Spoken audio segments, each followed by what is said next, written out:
మీరు 'రాజాగారు రాణిగారు' మూవీలో డీలర్ క్యారెక్టర్ చేశారు కదా! అందులో మీరు మీ అమ్మాయిని వాళ్ళ అమ్మమ్మ గారి ఇంటికి పంపిస్తారు. వాళ్ళ అమ్మమ్మ గారి ఊరి పేరేంటి? ఆ పేరున్న కాలేజ్ పేరేంటి? ఇంటిగ్రేటెడ్ ఇంజనీరింగ్ చాలా మంచి కోర్సు, పైగా చాలా పేరున్న కాలేజ్. ఏ ఊళ్ళో అనుకుంటున్నాం? వాళ్ళ అమ్మమ్మ గారు ఊళ్ళో. థియేటర్కి వెళ్ళినప్పుడు నేను కూడా అందరిలా కామన్గా వెళ్ళానండి. నేను రివ్యూ చూశాను ముందే.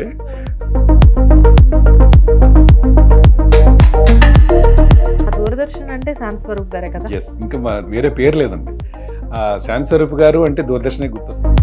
అంటే మీరు దూరదర్శన్లో ఎప్పుడైతే అడుగు పెట్టారో చాలా రోజుల వరకు మీరు అక్కడే ఆగిపోయారు. కానీ మీ ప్యాషన్ వేరు. నాకు తెలిసినంత వరకు ఒక హీరో అవుదామని మీరు ఇండస్ట్రీకి వచ్చారు. మెయిన్ రీజన్స్ ఏంటంటేనండి, అంటే మెయిన్ సింగర్ అవుదామని దూరదర్శన్కి ఎంటర్ అయ్యాను. నవరస సుమమాలిక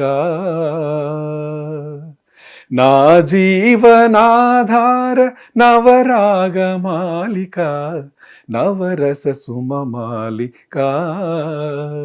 తెల్లారేదాకా నువ్వు తలుపు మూసి తొంగుంటే, తెల్లారేదాకా నువ్వు తలుపు మూసి తొంగుంటే, రేయంతా నా తలుపు తీయవే భామా. శంకర్ గారి గురించి మాట్లాడదాం. శంకర్ గారు చాలా పెద్ద డైరెక్టర్. ఆయన టాలెంట్ గురించి మాట్లాడే పని లేదు. And at the same time Ram Charan గారు మంచి హీరో. అండ్ శంకర్ గారితో వర్క్ చేయడం మీకు ఎలా అనిపించింది?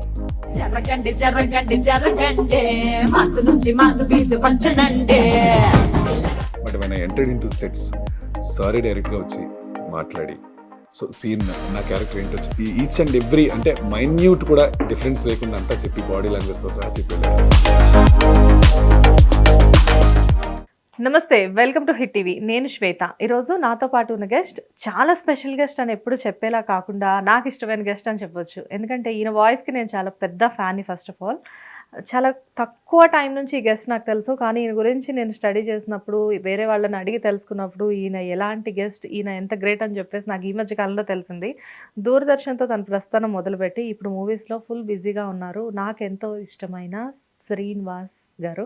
కాకపోతే ఫుల్ నేమ్ చెప్పాలి కాబట్టి శ్రీనివాస్ భోగిరెడ్డి గారు. బట్ అందరికీ కూడా డీడీ శ్రీనివాస్గా ఆయన చాలా సుపరిచితులు. సో ఈరోజు ఆయన ఇంటర్వ్యూ చేయబోతున్నాను. ఇది నిజంగానే నాకు చాలా పెద్ద విషయం, ఎందుకంటే ఆయన వాయిస్కి నేను బేసిక్గా పెద్ద ఫ్యాన్ని. అండ్ ఆయన కలవడానికి నేను ఎన్నో రోజుల నుంచి ఎదురు చూస్తున్నాను. ఎన్నాళ్ళలో వేచిన ఉదయం ఆయనే కాల్ చేసి నా స్టూడియోకి వచ్చి ఈరోజు ఇంటర్వ్యూ ఇవ్వబోతున్నారు. ఎనీవేస్, థ్యాంక్ యూ శ్రీనివాస్ గారు. ఫస్ట్ ఆఫ్ ఆల్ నేను థ్యాంక్స్ చెప్పాలి. బికాస్ థ్యాంక్స్ చెప్పాలా? కాదు పాప, మీరు ఎన్నిసార్లు అడిగినా ఏదో ఒక యావిగేషన్ ఉండటం, రాలేకపోవటం వల్ల ఇదైంది. ఫస్ట్ ఆఫ్ ఆల్ మీకు, ఛానల్కి నమస్తే. Welcome to hit TV sir. Thank you. కొంతమందితో ఇంటర్వ్యూ అనుకున్నప్పుడు ఓకే ఇంటర్వ్యూ అలా ఆ ఫ్లో వేరే ఉంటుంది. బట్ మీతో ఇంటర్వ్యూ అన్నప్పుడు నేను నిజంగానే ఎక్సైట్ అవుతున్నాను. ఎందుకంటే మీరు చాలా రోజులు బట్టి నాకు చాలా ఇష్టం అవడం వల్ల అనుకుంటా. అండ్ మీకంటే ముందు మానస గారితో, మీ డాటర్తో ఇంటర్వ్యూ చేసే ఛాన్స్ నాకు వచ్చింది. వచ్చినప్పుడు కూడా కేవలం ఆ రోజు మిమ్మల్ని చూడడానికి నేను వచ్చాను. అండ్ అఫ్కోర్స్ వన్స్ మానస గారితో మాట్లాడిన తర్వాత మానస గారు కూడా నాకు చాలా ఇష్టం. బట్ ఆ రోజు మిమ్మల్ని కలవడం కోసం 4-5 టైమ్స్ అడిగాను, శ్రీనివాస్ గారు ఏమన్నా వస్తారా, ఏమన్నా ఛాన్స్ ఉందా? మీరు ఆ రోజు కొంచెం డబ్బింగ్లో busy. And Srinivas garu almost 30 years అయిపోతున్నా industry. Above 30 years. Above 30 years, కానీ అలానే చిన్నపిల్లలానే ఉన్నారు మీరు. అంటే అదే మన ఈ గోద్రేజ్ కంపెనీస్ అందరూ పుంజమాని కాస్త రంగులు అవన్నీ వేస్తుంటాం కదండి, అంతే అలాగే కనబడుతుంటాం. నాకు చిన్నప్పటి నుంచి నాటకాలు, పాటలు ఇష్టం ఉండటం వల్ల, ఆ ప్యాషన్ అలాగే ఉండటం వల్ల ఏదో సాధించాలని తపన ఉండటం కూడా వన్ ఆఫ్ ది వైబ్రేషన్ నాకు పాజిటివ్గా. చేయాలి చేయాలి చేయాలి. ముందు పాటలు పాడేవాడిని, పాడుతూ ఉండేవాడిని, నాటకాలు వేసాను. నాటకాలు ఏది స్కూలింగ్ నుంచే మొదలైన యాక్టివిటీస్ అన్నీ. సో ఇంకా ఏదో చేయాలని తపనతో హైదరాబాద్ దాకా వచ్చి పడ్డాను. వచ్చి ఇలా మీ అందరికీ దొరికాను.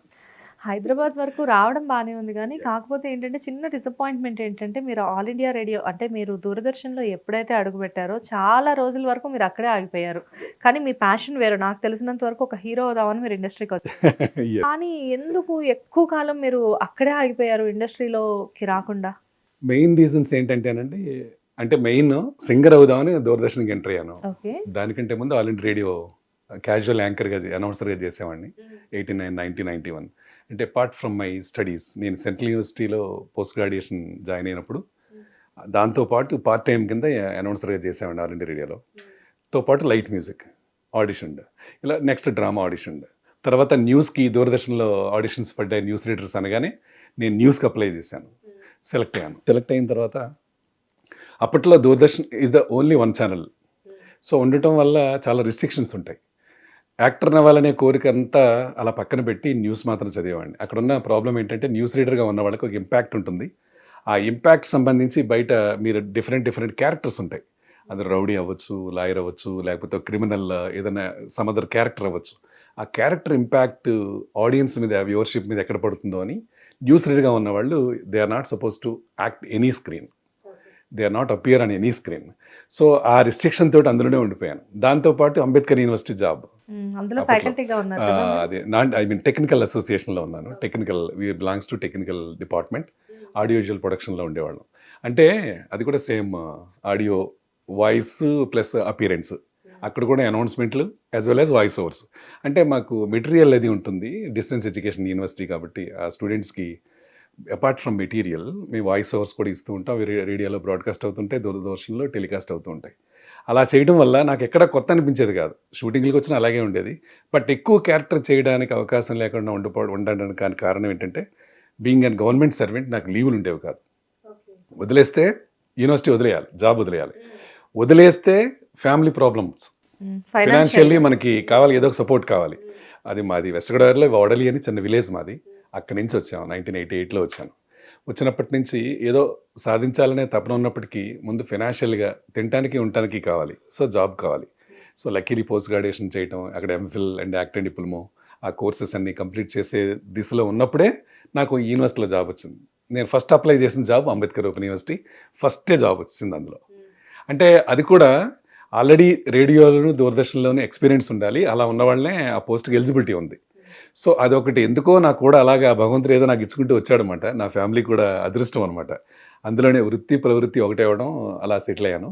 లీవ్స్ లేకపోవడం వల్ల సినిమాలకి అండ్ సీరియల్స్కి దూరం అయ్యాను. మెయిన్ రీజన్ అదేనండి. సార్ మీకు ఏమన్నా కండిషన్స్ కూడా ఉన్నాయా? అంటే మీరు ఒక వర్క్ చేస్తున్నప్పుడు, ఇప్పుడంటే కండిషన్స్ ఏం లేవు, ఏది చేస్తున్నా కానీ మూవీస్ అంతా కూడా చేసుకోవచ్చు, అంటే ఈ ప్రొఫైల్లో ఉన్నప్పుడు. కానీ అప్పట్లో కొన్ని రిస్ట్రిక్షన్స్ ఉండేయని విన్నాం, నిజమేనా? 100% ఉండేవి. ఓకే. ఫస్ట్ చెప్పాను మీకు, న్యూస్ రీడర్గా కంటిన్యూ చేయాలనుకుంటే క్యాజువల్, అది పర్మనెంట్ ఏం కాదు. వన్స్ సెలెక్టెడ్ ఆ ప్యానల్లో ఉంటాం. సో మంత్లో ఒక 7 times ఉంటుంది. అది మార్నింగ్ అండ్ ఈవినింగ్ ఉంటుంది. అలా ఇంకో 25-30 members ఉండేవారు. మా సీనియర్స్ ఎవరైతే ఉన్నారో గురుగారు శాంతి స్వరూప్ గారు ఒక్కరే పర్మనెంట్ అనమాట న్యూస్కి. ఇక నెక్స్ట్ ఇద్దరు అనౌన్సర్, రోజారాణి మేడం, విజయ్ దుర్గ గారు ఉండేవారు, వాళ్ళు పర్మనెంట్ అనౌన్సర్స్. దీస్ 3 వదిలేస్తే మిగతా వాళ్ళందరూ నాలా క్యాజువల్సే. సో పర్మనెంట్గా ఎవరు దూరదర్శన్లో లేరండి ఇప్పటివరకు కూడా. లేదు, ఆ పరంపర లేదు. ఇంకా శాంతి స్వరూప్ గారితో అయిపోయింది. కానీ మంచి శాంతి స్వరూప్ గారు, అసలు ఆయన దూరదర్శన్ అంటే శాంతి స్వరూప్ గారే కదా. ఎస్, ఇంకా వేరే పేరు లేదండి. శాంతి స్వరూప్ గారు అంటే దూరదర్శనే గుర్తొస్తుంది. వార్తల్లో ముఖ్యాంశాలు. ఎస్, ఆయన చెప్పే ప్రతిదీ కూడా చాలా స్పష్టంగా, క్లియర్గా. అంటే పీపుల్ అలాగా జస్ట్ వాళ్ళు ఏదైనా పని చేసుకుంటూ కూడా విన్నా కూడా చాలు, క్లియర్ విజన్ కనపడుతుంది. 7-7:30 మధ్యలో అలా 7 to 7:30. 7 to 7:30. ఏ పనున్నా కానీ ఇంట్లో అప్పటికి ఈటీవీ, జెమిని ఇలాంటివి ఏమి రాలేదు కదా. చాలా చిన్న వయసులో ఉన్నప్పుడు నాకు బాగా గుర్తు, 7 అవ్వగానే ఇంట్లో ఆ మ్యూజిక్ ఉంటుంది కదా, మ్యూజిక్ ఎక్కడున్నా కానీ ఆడుకోవడానికి వెళ్ళినా కానీ ఆ టైంకి ఇంటికి ఆ శాంతి స్వరూప్ గారి కోసం వచ్చి చూసేవాళ్ళం అనమాట. ఆయన వే ఆఫ్ టాకింగ్ ఎలా ఉండేదంటే, ఆయన న్యూస్ చదివేటప్పుడు కూడా ఏదో మన పక్కింట్లో అంకుల్ మనకి ఏదో క్లియర్గా ఎక్స్ప్లెయిన్ చేస్తున్నట్టు ఉండేది, కానీ ఒక యాంకర్ అది తెలియదు అప్పుడు. అలాగే ఎవరో పొరుగు దేశాలకు సంబంధించిన ఒక ముఖ్యమైన వ్యక్తులు మరణించిన, లేకపోతే వాళ్ళు ఏదన్నా సందర్భాలు, మంచి సందర్భాలు ఏదన్నా ఉన్నా మన ఫ్యామిలీ మెంబర్ అన్నట్టే చెప్పేవారు ఆయన. ఆ ఎక్స్ప్రెషన్ చూస్తేనే ఆడియన్స్ ముందే మ్యాచ్ చేసేవారు అనమాట. ఓ ఇప్పుడు ఏదో జరగబోతోంది, ఇప్పుడు ఏదో మొత్తం ప్రమాదం పొంచి ఉంది ఇక్కడ ఈ వార్తలు అని తెలిసిపోయేది. సో ఈజ్ గ్రేట్ మ్యాన్ అండి, గ్రేట్ పర్సనాలిటీ. కానీ మీకు ఆయనకైతే అందరూ ఫ్యాన్స్, మీకని కొంతమంది సపరేట్ గా లేడీ ఫ్యాన్స్ ఉండేవాళ్ళు. మీకు ఒక సిగ్నేచర్ స్టైల్ చేయండి, భలే ఉండేది. నేను న్యూస్ అంతా చదవటం ఒక ఎత్తును, ఆఖరిని ఆ స్మైల్ ఫేస్ పెట్టడం ఒక ఎత్తును. అంటే ఆ టెన్షన్ అంతా ఆ స్మైల్లో రిలీవ్ అయిపోయేవాడిని నేను అప్పటి వరకు చాలా నవ్వుతూ ఉంటామే కానీ లోపల చాలా టెన్షన్స్ ఉంటాయి. ఎక్కడన్నా స్పెల్లింగ్ మిస్టేక్ వస్తుందేమో, అదర్వైజ్ ఏదన్నా క్యాండిడేట్ ప్రధానమంత్రి instead of some X Y చెప్తామేమో, ఈ టెన్షన్లన్నీ పోయాయి. అమ్మయ్యా ఇంకేమీ లేదు, హెడ్లైన్స్ చెప్పడం కదా మరోసారి అని అయిపోయిన తర్వాత మళ్ళీ రేపు కలుద్దాం అనేటప్పుడు సిగ్నేచర్ స్టైల్ ఇచ్చేవాడిని. అది నాకు చాలా ఇష్టం. ఇప్పుడు కూడా చాలా మంది అంటూ ఉంటారు. Yeah, it's my own style. Actually అలా అనక్కర్లేదు. ఇంతటితో ఈ వార్తలు సమాప్తం. నమస్కారం. అనేవాడిని. అదేదో మీకు మన ఫ్రెండ్స్ అందరికి చెప్తున్నట్టే ఉండేది. అది ఎలా అంటే మేబీ దాన్ని చాలా మూవీస్ లో ఫాలో అయ్యారు. అఫ్ కోర్స్ చాలా మంది హీరోస్ కూడా ఇలా ఏదో న్యూస్ ప్రెజెంటర్ గా ఏదైనా క్యారెక్టర్స్ చేసినప్పుడు ఆ సిగ్నేచర్ స్టైల్ మీ సిగ్నేచర్ స్టైల్ చాలా మంది ఫాలో అయ్యారు. చేశారు. అది లేడీస్ కూడా చాలా ఇష్టం అది. Yeah. అందులో ఒక హ్యాండ్సమ్ న్యూస్ రీడర్, చిన్న స్మైల్. అందులో ఒక హ్యాండ్సమ్ న్యూస్ రీడర్ అలా చదివేసేసి అందులో మీ వాయిస్ కి ఆటోమేటిక్ గా ఫ్యాన్స్ ఎక్కువ. అవును, నాకు వాయిస్ చాలా మంది ఫ్యాన్స్ ఉన్నారు. ఫ్యాన్స్ ఎక్కువ. ఆ ఫ్యాన్స్ తో పాటు మీరు చదివే విధానం at the same time last లో ఆ సిగ్నేచర్ స్టైల్ మీది. ఎంతో మంది పుణ్యం అండి. ఎంతో మంది అంటే శాంతి స్వరూప్ గారు మొదలుకొని అలాగా దూరదర్శన్లో వర్క్ చేసిన ప్రొడ్యూసర్స్ అందరూ కూడా వాళ్ళు ఇచ్చిన ఎంకరేజ్మెంట్ అదే అంత క్లియర్గా ఆ లెవెల్లో కాన్ఫిడెంట్గా చదివేలా చేశాయి. వాళ్ళందరికీ ఈ రూపంలో థ్యాంక్స్ చెప్తున్నాను. శాంతి స్వరూప్ గారు, విజయదుర్గ గారు మీరందరూ ఫ్రెండ్సేనా? ఎస్ మా అందరికీ సీనియర్స్ అండి. సో మా అందరంటే చాలా చనువు. ఏంటి శ్రీనివాస్ ఇవాళ బులెటిన్నా, న్యూస్ బులెటిన్నా, ఏంటి మొన్న లైట్ మ్యూజిక్ పాడావు బాగుంది, మొన్నది యాంకరింగ్ చేసావు బాగుంది, ఇలా ఈ ఎంకరేజ్మెంట్స్ ఏనండి. ఇప్పుడు మన ఫ్యామిలీ మెంబర్స్ మనల్ని ఎంకరేజ్ చేయకపోతే ఇంకెవరు చేస్తారు? అలా I feel it's like my family. Doordarshan కానీ ఆల్రెడీ రేడియో కానీ కాంపిటీషన్స్ ఎప్పుడూ ఉంటాయండి. మీకంటే నేను బాగా చదవాలి అనేది మీడియాలో డెఫినెట్గా ఉండాలి కూడా. ఇప్పుడు శ్వేత బాగా చదువుతుంది న్యూస్, సో తనకంటే ఇంకా నేను బాగా చదవగలగాలి అంటే ఏదో ఒకటి చేయాలి. నేను ఆ హార్డ్ వర్క్ కూడా చేసినప్పుడే మనమేంటి ప్రూవ్ చేసుకునే అవకాశం ఉంటుంది. అలా చేసేవాళ్ళం అక్కడ. చాలామంది కలీగ్స్ అలాగే వర్క్ చేశారండి. దూరదర్శన్లో చేస్తే ఆ బ్రాండ్ వేరండి. మిగతా మీరు ఎక్కడైనా చేయండి తర్వాత, కానీ దూరదర్శన్ న్యూస్ ఈజ్ సెపరేట్, చాలా అథెంటిక్. అంటే మిగతావి కాదని అనటం కాదు, మాది ఏంటంటే వాస్తవాలు చెప్పేవారు, గ్రౌండ్ రిపోర్ట్ రియల్గా ఉంటుంది. మిగతా వాళ్ళు ఏంటంటే అక్కడ maybe or may not be ఏదైతే ఉంటుందో, ముగ్గురు చాలా సీరియస్ కండిషన్లో ఉన్నారని మాది గ్రౌండ్ రిపోర్ట్ ఉంటే, 30 మంది పైన సీరియస్ కండిషన్లో ఉందని చెప్పి ఒక హైప్ క్రియేట్ చేయడం, జనాల్ని టెన్షన్లో క్రియేట్ చేయడం అనేది కొన్ని ఛానల్స్లో చాలా మటుకు అబ్జర్వ్ చేశాం. సో నేను ఛానల్స్ని పర్టికులర్గా పాయింట్అవుట్ చేయడం కాదు, కానీ జనాలు చాలా తొందరగా అట్రాక్ట్ అవుతున్నారు. ఇవాళ రేపు social media plays important role in the society. So చేతిలో మొబైల్ ఉందంటే చాలు, ఇంకా ప్రపంచం ఏం అక్కర్లేదు, అన్నం అక్కర్లేదు, ఫ్యామిలీ మెంబర్స్ అక్కర్లేదు, ఒక పర్టికులర్ టైంకి వెళ్ళాలనే ఇది లేదు. ఎంతైతే అడ్వాంటేజ్ ఉందో అంతే డిసడ్వాంటేజ్ కూడా మొబైల్లో ఉంది. Isn't it? అసలు ఫ్యామిలీ రిలేషన్స్, పెళ్ళికి వస్తాం, మనం మెసేజ్ పెడతాం, శ్వేత ఎక్కడున్నారు అంటాం, నేను మ్యారేజ్కి వెళ్ళానండి కొంచెం పని ఉంది అంటాం, ఓ వెరీ గుడ్ అండి. లంచ్ డిన్నర్ చేస్తున్నప్పుడు ఎదురవుతారు శ్వేత, ఏంటి మీరు దీనికే వచ్చారా? అవును నేను చూస్తే కదా. అంతమంది జనంలో ఒక్కసారి మనం క్యాజువల్గా ఏ వర్క్లు ఫోన్లు లేనప్పుడు అందరినీ చూసుకుని తెలిసిన వాళ్ళు ఎవరు ఉన్నారా? ఓ మా బాబాయ్ గారు వచ్చినట్టున్నారు, ఓ మా పిన్ వచ్చినట్టున్నారు, ఇలా అనుకునేవాళ్ళు. ఇప్పుడు అదేళ్ళు వచ్చామా, మొబైల్ అయిందా, రెండు పోంచేద్దాం, ఓకే వెళ్తాం, తప్ప ఇంకేం లేదండి. ఎలా విష్ చేసామా లేదా. గ్రూప్స్ అయిపోయాయి కదా సార్, ఆటోమేటిక్గా ఏంటంటే గ్రూప్లో ఒక మెసేజ్ పెట్టేసేస్తే ఎవరు ఎక్కడ ఉన్నారు అనేది తెలుస్తుంది. ఓకే అందరం కలిపి లంచ్కి వెళ్దామా. ఇంతకు ముందు ఏంటంటే వెళ్ళి ఆ బిజీలో కూడా ఆ జనాల్లో నెట్టుకుంటూ తోసుకుంటూ వెళ్ళి వెతుక్కోవడం, ఆ పట్టు చీరలు నలిగిపోయినా, పట్టు పంచలు నలిగిపోయినా కానీ అదొక సరదా. అడ్వాంటేజ్ డిసడ్వాంటేజ్ రెండూ ఉన్నాయి, ప్రతిదానికి ఉంటుంది. బట్ ఆ కల్చర్ ఎందుకో కొంచెం మళ్ళీ పూర్వపు రోజులు వస్తే బాగుండు అనిపిస్తుంది నాలాంటి వాళ్ళకి, being a senior person. Senior అని కాదు సార్, ఇప్పుడు నేనైనా ఒక మొబైల్లో ఒక మెసేజ్ చేసే కంటే కూడా అక్కడ ఒక క్రౌడ్ ఉన్నా కానీ వెళ్ళి వెతుక్కొని వాళ్ళని చూడడం అనేది నాకు అదొక ఇంట్రెస్ట్ అనమాట. డెఫినెట్గా అంటే అందరూ అలాగే ఉంటారని చెప్పట్లేదు శ్వేత నేను. అంటే most of the people that addicted to, అంటే ఈజీగా ఉంది కదా సార్ మొబైల్లో గ్రూప్ లో ఒక మెసేజ్ పెట్టేసాం అనుకోండి, యాక్సెసిబిలిటీ ఉంది కదా, టైం ఎందుకు వేస్ట్ చేసుకోవాలి అండ్ వేసుకున్న డ్రెస్ ఎందుకు నలగాలి అలా ఆలోచించడం అనమాట. అండ్ సార్ నార్మల్గా ఇదంతా బాగానే ఉంది, మీరు న్యూస్ ప్రెజెంటర్గా కానివ్వండి లేకపోతే వేరే కానీ సీరియల్ ప్రొడ్యూస్ ఏంటి మళ్ళీ సడన్గా? 1992 నుంచే నేను అంటే శ్రీనివాస్ మీరు అది ఇది మా ఫ్రెండ్స్ అందరికీ నేను హీరోని కదా, మనమే ఓన్గా ప్రొడ్యూస్ చేయొచ్చు కదా, అందులో మీరు ఒక హీరో రోల్ అది చేయొచ్చు కదా అని అంటే కొంచెం ఏదో సరదాగా మొదలుపెట్టాను. 2-3 ఎపిసోడ్లు అవి తీయడం. అప్పుడు మన greatest cameraman and great human being Mir garu అని ఉండేవారు. మీర్ గారితో అప్పుడు ఫస్ట్ ఎపిసోడ్ వారున్నప్పుడే వారే డిఓపిగా చేశారు. అప్పుడు చేసాము ఐకమత్యమే మహాబలం అని దూరదర్శన్ కోసం. అలా ఒక 4 to 7 ఎపిసోడ్స్ ప్రొడ్యూస్ చేశాను with support from my friends. Taruni అని, తర్వాత ఇంకా చాలా ప్రాజెక్టులు చేశాను. ఇవన్నీ ఒక ఎత్తు అయితే కుంతి అని మైథలాజికల్ సీరియల్ జెమినీ కోసం ప్రొడ్యూస్ చేశాను అప్పుడు. అంటే అప్పటికి 94-95లో పద్మాలయ టెలిఫిలిమ్స్ దాని తరఫున జై వీర్ హనుమాన్ అని సోనీకో ప్రాజెక్ట్ చేశారండి. అప్పుడు విందు సింగ్, దారా సింగ్ వీళ్ళందరూ అప్పట్లో అందులో చేశారు. ఆ ప్రాజెక్ట్ చేసేప్పుడు నేను అందులో మహర్షి రాఘవ్ గారు నేను లవకుశులు క్యారెక్టర్ చేశాం. అంటే పెద్దవాళ్ళు అయిన తర్వాత. ఓకే. సీనియర్ డైరెక్టర్ ఉన్నారు కదా, డాక్టర్ సిఎస్ రావు గారు ఉన్నారు కదా, he was the director for that. So Padmalaya వాళ్ళు ప్రొడ్యూసర్స్, సోనీ ఏమో ఛానల్ ఇన్ హిందీ. ఓకే. అప్పుడు ఆ క్యారెక్టర్ చేశాను నేను. ఒక 3 to 4 షెడ్యూల్స్, ఒక 25-30 డేస్ పైన చేసాం.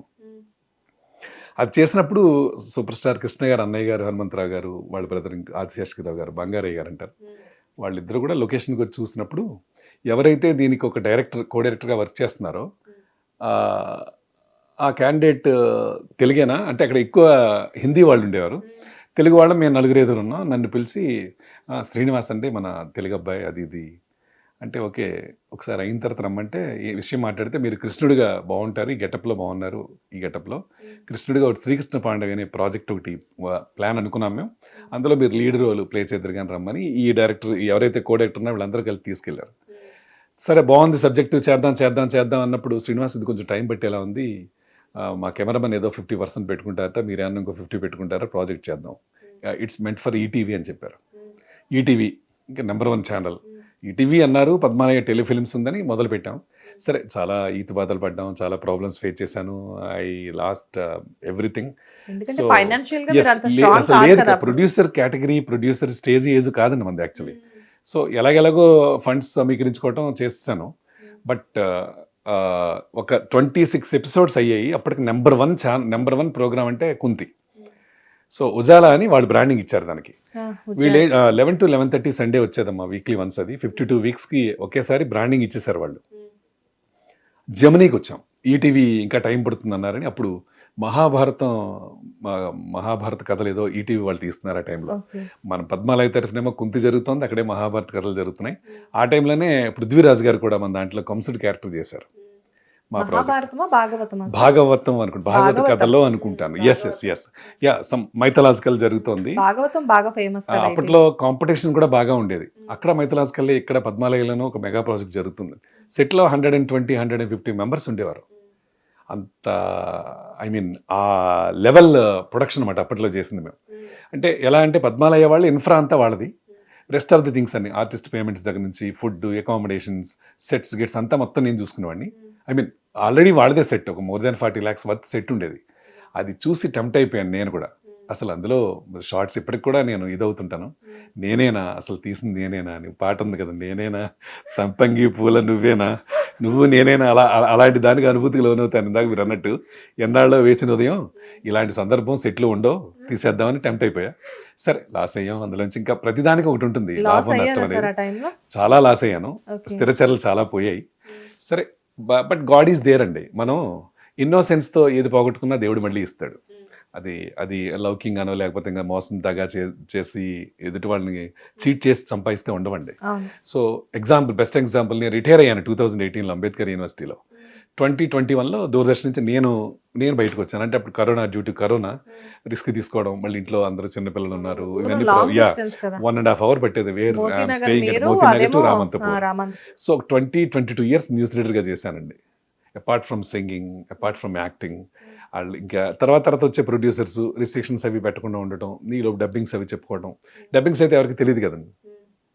అలాగే మా అంబేద్కర్ ఓపెన్ యూనివర్సిటీలో కూడా మా డైరెక్టర్ దగ్గర నుంచి అందరూ ఎంకరేజ్ చేయటం.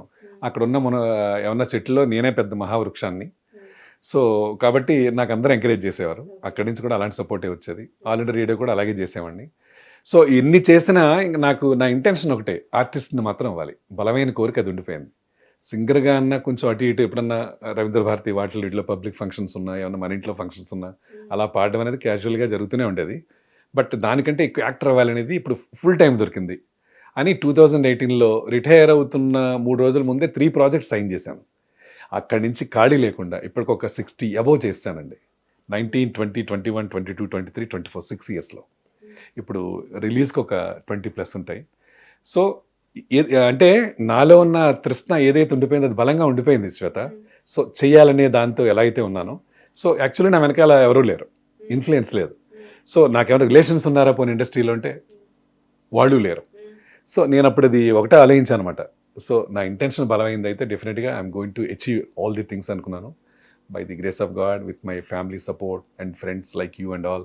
So I'm enjoying my life like anything now. జనరల్గా ఏంటంటే మన ఇంటెన్షన్ జెన్యున్గా ఉండి కరెక్ట్గా ఉంటే నేచర్ కూడా హెల్ప్ చేస్తుంది అని చెప్పేసి చెప్తారు. అవునమ్మా. సో మేబీ మీ విషయంలో అదే జరిగినట్టుంది, కాకపోతే కొంచెం లేట్ అయింది. Yes yes yes yes. And ఫినాన్షియల్గా అంత స్ట్రాంగ్గా మీరు లేని టైంలో మీరు ప్రొడ్యూస్ చేద్దామన్న డెసిషన్ తీసుకున్నప్పుడు ఫ్యామిలీ నుంచి సపోర్ట్ ఎలా ఉండేది? సో ఏమంటే మనం చేస్తున్న ఎఫర్ట్ ఎంతవరకు మనం రీచ్ అవ్వగలం మన ఇంట్లో ప్రశ్న తలెత్తినప్పుడు సరౌండింగ్ ఫ్రెండ్స్ కొంతమంది 2-3 హెల్ప్ చేశారనమాట. So no problems. అంటే నా మీద కాన్ఫిడెన్స్ వాళ్ళకి, మనం చేస్తున్న అంటే దైనందిన జీవితంలో మనం ఏంటి, ఆయన హాబీస్ ఏంటి, ఏ హ్యాబిట్స్ ఉన్నాయి, ఎలా దేనికి టెంప్ట్ అవుతారు, దేనికి కారు, అసలు ఏంటి ఆయన అనేది కూడా చూస్తారు కదా నైబర్స్. ఆ రకంగా మనం మాట్లాడే తీరుని బట్టే ఎదుటి వాళ్ళని మనం జెన్యూనిటీయా కాదా అనుకుంటాం మనం. అలా నాకు సపోర్ట్ చేశారు పాపం. 2-3 ఇయర్స్ కూడా వాళ్ళు ఇచ్చిన అమౌంట్స్ వాళ్ళు తిరిగి ఇవ్వడానికి పట్టినా కూడా వాళ్ళు ఏమనుకుండానే ఉన్నారు. అప్పుడే కొంచెం ఎక్కువ స్ట్రెస్ పడింది నా మీద, ఆగిపోవటం, సీరియల్ ఆగిపోవడంతో. అంటే ఆగిపోవడం ఎలా ఆగింది, 11 to 11:30 వచ్చేది సండే వచ్చేదాన్ని కాస్త 8:30 to 9 పెట్టారండి. దానికోసం ఇంకా ఎవరైతే స్పాన్సర్ ఉన్నారో వాళ్ళు యూఆర్ నాట్ ఇంట్రెస్టెడ్ అన్నారు. దాని మీద ఛానల్ని అడిగాను. అంటే అప్పుడప్పుడే అది కూడా ఈ ఐ మీన్ బీటా ఎక్విప్మెంట్ అంటే యుమాటిక్, హై బ్యాండ్, లో బ్యాండ్లు ఇవన్నీ ఉండేవి ఒకప్పుడు. మేము అక్కడి నుంచి చూసుకుంటూ వస్తున్నాం ప్రొడక్షన్స్ అన్నీ. మేము ప్రొడ్యూస్ చేసింది ఫస్ట్ లో బ్యాండ్లోనే షూట్ చేసేవాళ్ళం. తర్వాత బీటా క్యామ్, ఈ 5.6 ఐ మీన్ 5.6.1, 5.6 కెమెరాస్ ఇవ్వటం టెక్నికల్ టర్మ్స్ ఉన్నాయి. ఈ కెమెరాస్ వచ్చే టైంకి నేను ప్రొడ్యూస్ చేశాను. అంటే అప్డేటెడ్ వెర్షనే షూట్ చేశాం మేము అప్పుడు. సో హెవీగానే బడ్జెట్లు కూడా అయ్యాయి. సో క్యాసెట్స్ దగ్గర నుంచి అన్నీ ఎక్స్పెండిచరే కదండి. ఇప్పుడంటే చిప్పులు ఉన్నాయి. సో అప్పుడు ఇవన్నీ లేవు. ఇప్పుడు ఈవెన్ దో సినిమాలు కూడా 100 కట్స్ అయినా ఓపికండి చేసుకోవాలే కానీ it cost nothing. Time, of course everything countable, everything matter. But అప్పుడైతే ప్రతిదీ కూడా ఒక టేప్ అయిపోయిందా, మళ్ళీ రెండో టేప్ అనేసరికి మళ్ళీ ఇంకో 1500 పెట్టి ఇంకో టేప్ తేవాలి, మళ్ళీ ఎక్కడికో వెళ్ళి తేవాలి, దాన్ని ఎన్ని క్యాలిక్యులేట్ చేసుకునేవాళ్ళం.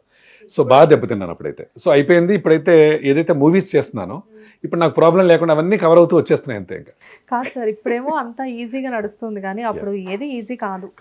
ప్రతిదీ కష్టమేనండి. ప్లస్ అన్ని కూడా ఈచ్ అండ్ ఎవ్రీథింగ్ అప్పుడున్న టెక్నాలజీ పరంగా అంత కష్టమే. ఈవెన్ డబ్బింగ్స్ కూడా అంతే కదమ్మా. ఇప్పుడు 92 మేము ఫౌండర్ మెంబర్స్ అండి మేము. అప్పుడు కూడా లూప్ డబ్బింగ్ అని ఉండేవి. అంటే ఒక సీన్ వస్తే ఆ సీన్ చూసుకుంటూ లిప్ సింక్ పెర్ఫెక్ట్గా చూసుకొని కాన్సన్ట్రేట్ చేసి చెప్పగలగాలి. 2-3 మానిటర్ పైలట్స్ ముందు డబ్బింగ్ చెప్పుకుంటాం, ట్రై చేస్తాం. 4th టైం సౌండ్ కట్ అయినప్పుడు లిప్ సింక్ చూస్తారు పెర్ఫెక్ట్గా. ఇంకా అసలు మీకు ఎలాంటి ఈతి బాధలు కూడా ఉన్నవన్నీ బయట వదిలేసి అంటే ఐ మీన్ క్లియర్ కట్గా విషయం అంతా దాని మీదే ఉండాలి, ఏ ఆలోచనలు మీకు రాకూడదు. సో దాన్ని చెప్పాలి. అప్పటిని కంపేర్ చేసి ఇప్పుడు కంపేర్ చేస్తే కనుక, దాన్ని ఇప్పుడు కంపేర్ చేస్తే ఇట్స్ నథింగ్ అండి. ఆ టైం ఏదైతే సమ్ 1 2 3 4 ఉన్నదాన్ని వీడియో వెళ్ళిపోయినా కూడా 1 2 3 4 సేమ్ టైమింగ్లో మీరు చెప్పగలిగితే it should be sync like anything. అంత హార్డ్ వర్క్ చేసి వచ్చినప్పుడు మీకు ఇప్పుడు ప్రెజెంట్ చేసేది నిజంగానే నథింగ్ అన్నట్టే ఉంటుంది. 100% అండి. చాలా ఈజీ కేక్ వాక్ లా అనిపిస్తుంది. ఎస్. ఇప్పుడు మన పేరెంట్స్ పడ్డ కష్టాలని గనక మనం గమనిస్తే మనం పడింది చాలా తక్కువ అండి. నెక్స్ట్ మా పిల్లలది నేను పడ్డ వాళ్ళకేం ఉండవండి. సో జనరేషన్ బై జనరేషన్ గ్యాప్లు వస్తూనే ఉంటాయి, డెవలప్మెంట్స్ కూడా అలాగే ఉంటాయి. అప్పుడు అంత కష్టపడే వాళ్ళం మేము. ఇప్పుడు హైదరాబాద్ రావాలంటే అప్పట్లో ఒక యజ్ఞం అట. హైదరాబాద్ వెళ్ళాలంటే ఒక టికెట్ పట్టుకుని బస్సు ఎక్కి రావాలి అంటే ఏదో మనం అమెరికానో రష్యానో వెళ్తున్నంత ఫీల్ అయ్యేవాళ్ళం. ఇప్పుడు నథింగ్ అండి. ఇప్పుడు హైదరాబాద్ వెళ్ళటం అంటే ఇవాళ వెళ్తాం మ్యారేజ్కి, మార్నింగ్ దిగుతాం, వర్క్ చేసుకుంటాం, రేపు నైట్ మళ్ళీ ఎల్లుండి మార్నింగ్ హైదరాబాద్ వచ్చేస్తున్నాం. అంటే అన్ని విషయాలు, అన్ని రంగాల్లోనూ డెవలప్మెంట్స్ అంతే ఉన్నాయండి. డ్రాస్టిక్ చేంజెస్ ఉన్నాయి. ప్రపంచం అంతా కూడా మారిపోయింది. సో నేనున్నట్టుగా నా పిల్లలు ఉండాలని నేనేం కోరుకోను. నాలా కష్టపడలేదంటే వీళ్ళు అని కూడా నేను అనుకోను. అంటే ఈజీ వే ఉంది, వాళ్ళు అచీవ్ చేయగలిగే అట్మాస్ఫియర్ ఉంది, వాళ్ళు చేయగలరు. మనకి ఏమైనా అవకాశం ఉంటే ఎంకరేజ్ చేయడం తప్ప డిస్కరేజ్ చేసే సిచ్యుయేషన్ ఏ పేరెంట్స్కి అక్కర్లేదు. ఇప్పుడు అసలు ఏ పేరెంట్స్ అనుకుంటారు సార్, మనం పడినవి ఏవి కూడా పిల్లల దాకా 100% అది అందరూ అనుకునేదే, ఆలోచించక్కర్లేదు. ఇప్పుడు పిల్లలు కూడా ఉన్న టెక్నాలజీకి ఏమైనా చేసుకోవచ్చు. వాళ్ళు ఎటొచ్చి వాళ్ళు చేస్తున్నది ఏంటో కొంచెం గమనించగలగాలి తప్ప అదర్వైజ్ మనం సజెషన్ ఇస్తే వాళ్ళు ఫాలో అయ్యేంత ఇదిగా పిల్లలేం లేరు. Because they know everything now. ఒకప్పుడు బయటకు వెళ్తేనో 10 మందిలోకి వెళ్తేనో ఈ పెళ్ళిళ్ళు ఇలాంటివన్నీ ఎందుకంటే 10 మందిలో కలుస్తారు, కొంచెం లౌక్యం తెలుస్తుంది, ఎవరితో ఎలా బిహేవ్ చేయాలో తెలుస్తుంది, గౌరవ మర్యాదలు ఏంటో తెలుస్తాయి, అలా ఉండేవి. ఇప్పుడు తెలియకుండా ఏం లేవు, అన్నీ తెలుసు, అన్ని రూపంలోనూ వాళ్ళు చూస్తున్నారు. జనరల్గా మీరు పిల్లల గురించి మాట్లాడుతుంటే ఇక్కడ నాకు ఒక విషయం గుర్తొచ్చింది. మనం అంటే మీరు ఫేస్ చేసినవి కూడా ఇప్పుడు నా పిల్లలు ఫేస్ చేయాలి అలా ఏం నేను అనుకోవట్లేదు అని మీరు అంటున్నారు. కానీ మీరు మీరు కష్టపడ్డారు, అందులో డౌట్ లేదు. కానీ అట్ ది సేమ్ టైం ఇప్పుడు మీ డాటర్ని చూస్తే కూడా నాకు చాలా అర్థమైంది ఏంటంటే she is very hard worker. Aira అంటే అది చిన్న విషయం కాదు.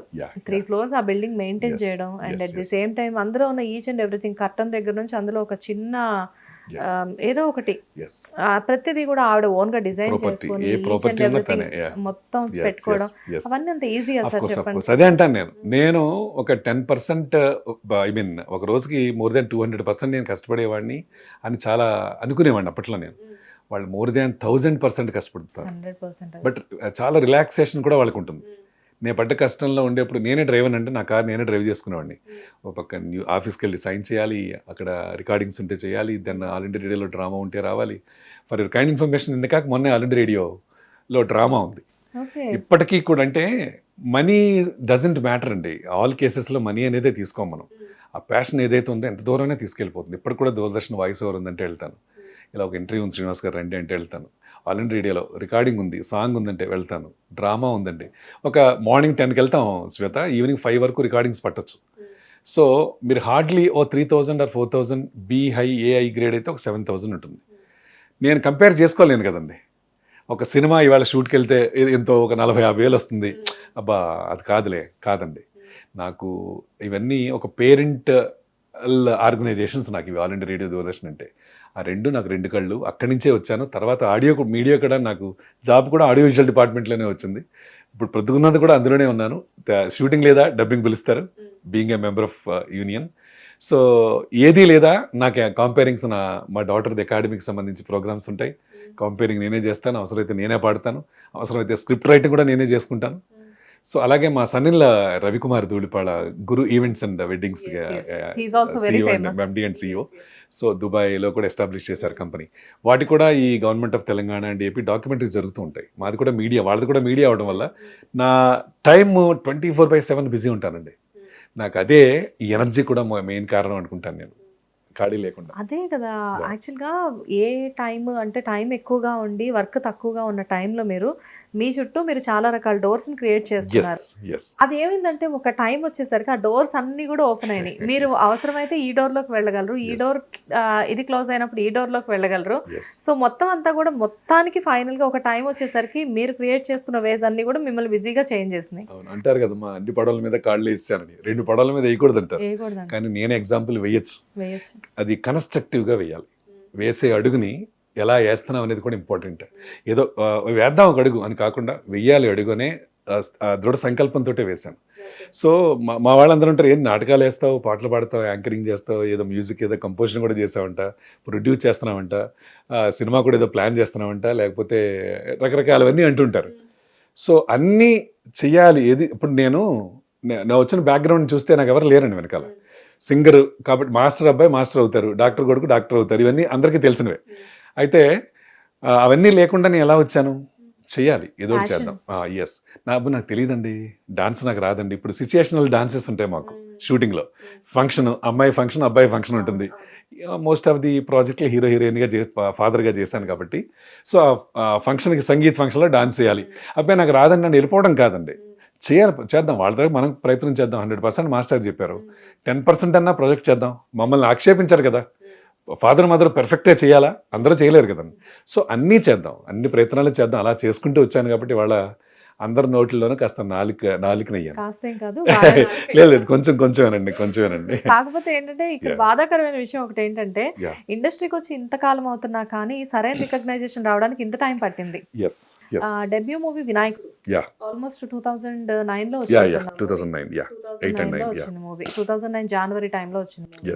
So super hit movie. అందులో సోనియా గారు ఫాదర్ క్యారెక్టర్ చేశాను, హీరోయిన్ ఫాదర్ చేశాను, ఒక హ్యాండ్సమ్ ఫాదర్ హీరోయిన్ కి. కానీ అంత మంచి మూవీ చేసిన తర్వాత డెఫినెట్ గా మీకు మంచి మంచి ఆఫర్స్ వచ్చి ఉండాలి. అండ్ దట్టు ఏంటంటే మీ యాక్టింగ్ అందులో అసలు అద్భుతం. మరెందుకు మూవీస్ కి బ్రేక్ ఆ టైంలో? వినాయకుడి టైంకే ఉద్యోగంలో ఉన్నానండి. ప్రమోషన్స్ వచ్చే టైం అది.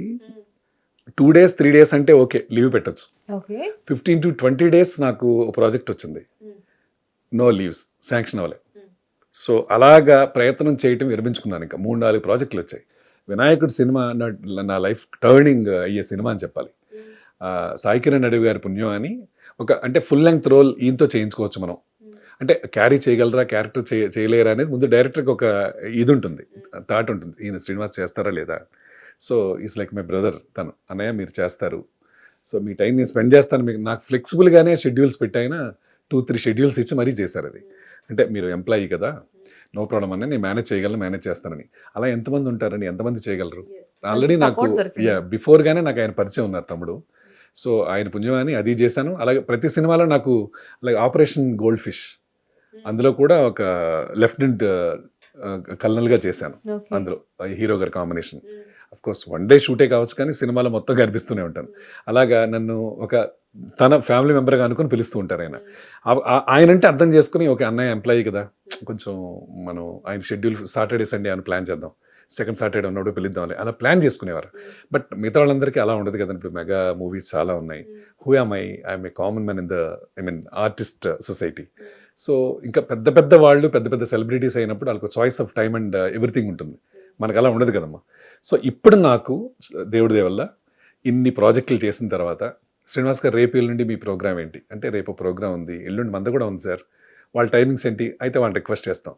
అలా వాళ్ళు రిక్వెస్ట్ చేసుకుని నేను మేనేజ్ చేసుకునే స్టేజ్కి రావడం నా అదృష్టం అండి. చాలా సార్. యాక్చువల్గా డిడి శ్రీనివాస్ గారుగా అండ్ మీరు ఇందాక చెప్పినట్లు సీరియల్ ఏమైపోయినప్పటికీ కూడా ఒక కుంతి శ్రీనివాస్ గారుగా కూడా మీరు ఒక ఉండిపోయాను. చాలా వినాయకుడు సినిమాలో నా title Kunti Srinivas yes.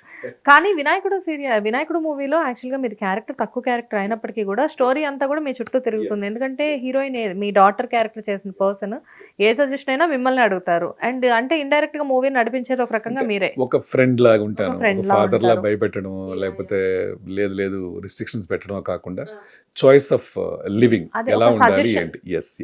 Suggestion maybe ఆ టైంలో మేబీ చాలా మంది అమ్మాయిలు అనుకొని ఉండొచ్చు, చాలా మంది ఇలాంటి ఫాదర్ ఉండాలి 100% అన్నారు. మానస గారు అంటే యాక్చువల్ గా మానస గారిని కూడా రియల్ లైఫ్ లో మీరు అలానే ఎంకరేజ్ చేశారని తెలిసింది. నాకు డాటర్, నాకు మా 4 ఫాదర్స్ ఎవరికి సిస్టర్స్ లేకపోవడం వల్ల డాటర్స్ ఎవరికి లేరు. దాని మీద నాకు ఏమైనా డాటరే కావాలి. ఆ భగవంతుడి సంకల్పం, నాకు మా అమ్మాయిని ఏరి కోరి కన్నాం.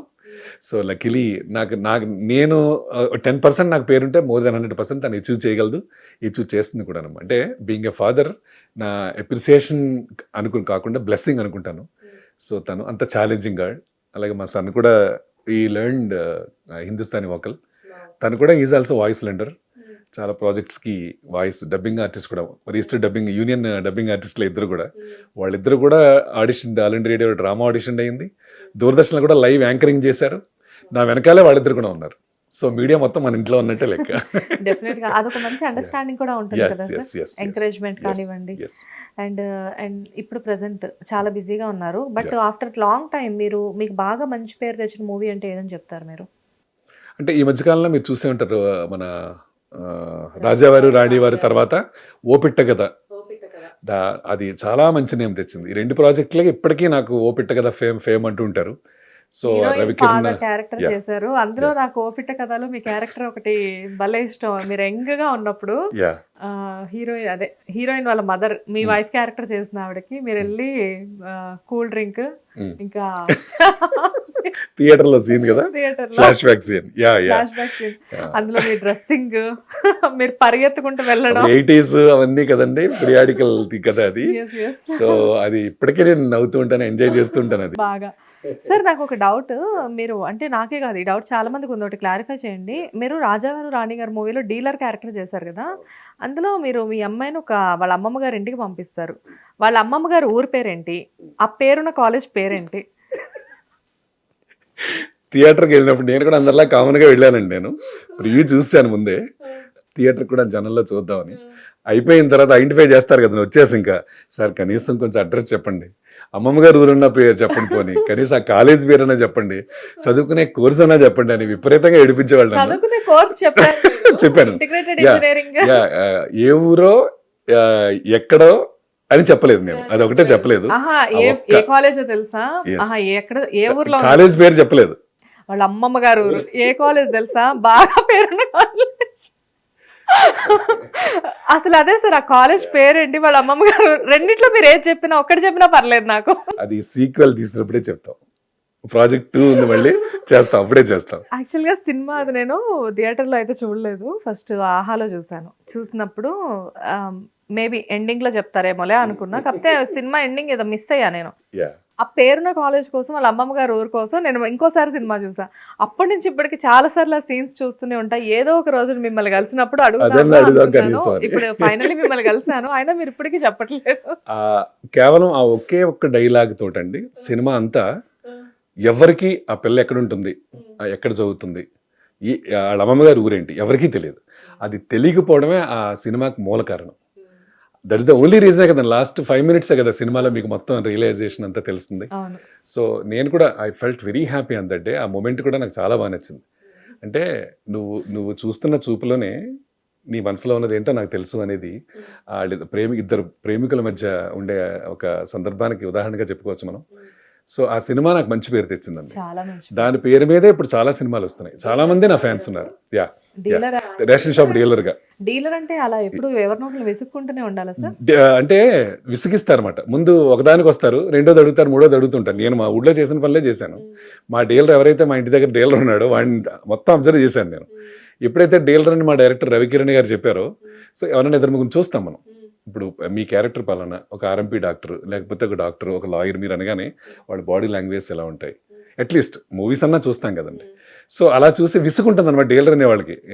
అంటే నాకు డబ్బులు కావాలి, బిజినెస్ ఉండాలి, మళ్ళీ జనాలు రాకూడదు, కుదరదు కదండి. వచ్చేదంతా డీలర్స్ అంటే ఎక్కువ లేడీస్. వాళ్ళ విసుగు, విపరీతమైన డౌట్స్ చెప్పడం. తర్వాత అమ్మాయి ఇచ్చినప్పుడు సీన్ ఇప్పటికే నాకు ఇష్టం. మా పాపతో పాటు చదివిన అమ్మాయి ఎంసెట్ ర్యాంక్. అమ్మాయి రాగానే అంకుల్ గారు బాగున్నారా అండి అని అమ్మాయి అడిగితే మీరు బాగున్నాం, మీరు ఎలా ఉన్నారు మీరు అంటాం బాగున్నానండి. కాదు ర్యాంక్ ఎంత వచ్చిందేంటి అంటానండి నేను. 1,75,000.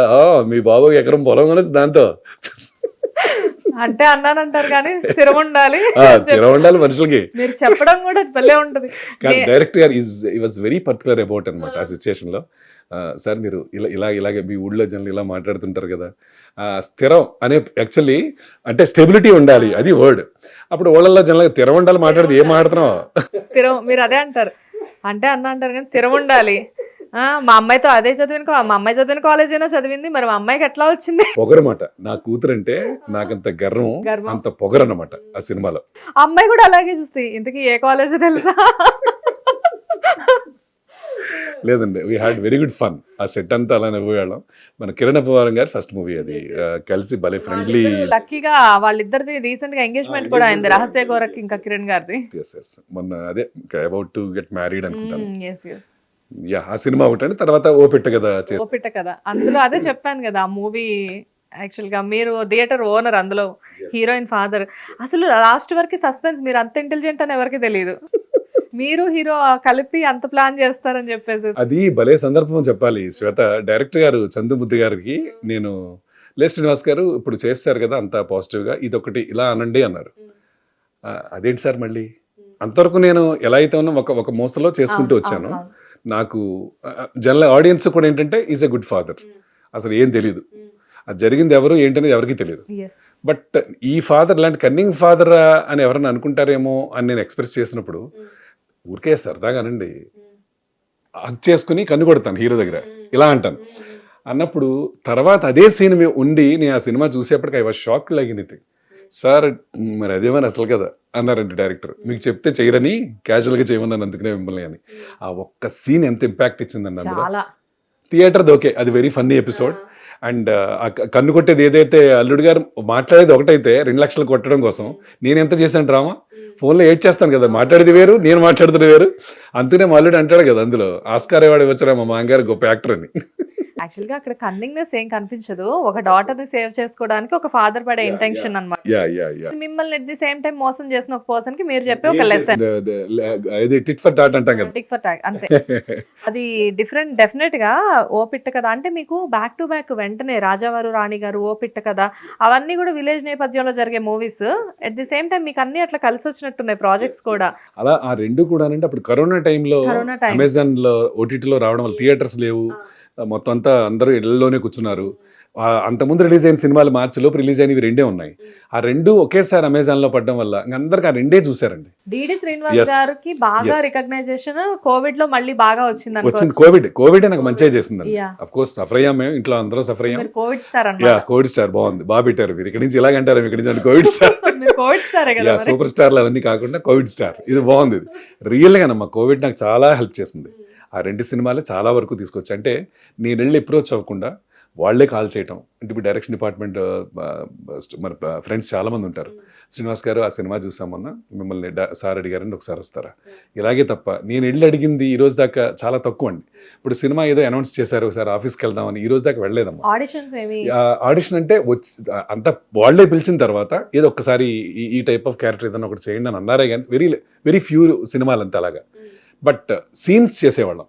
ఇప్పుడు ఏదైతే బిఫోర్ గోయింగ్ టు సెట్స్ మనం ఒకసారి వర్క్షాప్ చేస్తారు కొంతమంది. మన వెంకటేష్ మహాగారిది మోడర్న్ లవ్ హైదరాబాద్ అని, అందులో సెగ్మెంట్స్ ఉంటాయి. ఒక సెగ్మెంట్ లో నేను హీరోయిన్ ఫాదర్, సో దానికి వర్క్షాప్ పెట్టారు. ఇది రీతు వర్మ వాళ్ళ చేశారు. వర్క్షాప్ పెడితే అది మణికొండలో హోటల్ బుక్ చేశారు. మార్నింగ్ 10 to ఈవినింగ్ 5 వరకు చేసేవారు. ఎందుకు చేస్తున్నారు అనేది నేను ఆలోచిస్తున్నప్పుడు అప్పుడు తెలిసింది, ఇది రేపు సీన్లో మనందరి మధ్య ఒక యునైటెడ్నెస్ ఉంటుంది. ఇప్పుడు శ్వేత, ఇప్పుడు మనం శ్వేతలా మాట్లాడతారు, రేపు శ్వేత నాకు యాక్టర్గా పరిచయం అయింది అనుకోండి, మొమెంట్ ఈజ్ డిఫరెంట్. అలా ఉండేవాళ్ళం. అలా చేసిన సీన్స్ అన్నీ కూడా చాలా ఈజీగా వచ్చేసేవి. పైగా అది ఆన్లైన్ చేసాం ప్రొడక్షన్. సో మొత్తం ల్యాపిల్స్ మైక్లు అవి పెట్టుకుని no dubbings for that project. అప్పుడు కోవిడ్ టైం కాబట్టి సరౌండింగ్స్ అంతా చాలా సైలెంట్ అట్మాస్ఫియర్ క్రియేట్ చేయడం. నంబర్ ఆఫ్ పీపుల్ వర్క్ చేశారండి దానికి.